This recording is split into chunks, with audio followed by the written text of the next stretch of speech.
আল্লাহর কসম করে বলি, যে সমস্ত নারীরা স্বামীকে অভিশাপ দিবে ইয়াউমুল কিয়ামতের ময়দানে বিনা হিসাবে তারা জাহান্নামে প্রবেশ করবে। জোরে বলেন আল্লাহু আকবার।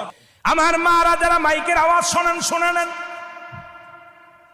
যত আপনার নামাজ, আপনার রোজা, আপনার হজ সব কিছু বরবাদ হয়ে যাবে যারা স্বামীকে লানত করবেন, স্বামীকে যারা অভিশাপ করবেন, স্বামীর বিরুদ্ধে অভিযোগ করবেন, স্বামীর প্রশংসা করবেন। আল্লাহর দরবারে আপনি নেকি পাবেন, আল্লাহর দরবারে নফল বন্দেগি পাবেন। সারা রাত পরে আপনি ইবাদত করেছেন, আর একবার বলেন, আপনার মার কাছে বলেন, বোনের কাছে বলেন, ভাইয়ের কাছে বলেন, ভাইরে তোমার দুলোবাইটা কত সুন্দর, উনি ফরেজগার মানুষ, নামাজি মানুষ, আমাকে ভালোবাসে। যদি স্বামীর প্রশংসা করো, এই দুনিয়ার মধ্যে নফল ইবাদত হয়ে যাবে, তোমার নেকি হবে, আমলনামায় লেখা হবে। নবীজি বলছে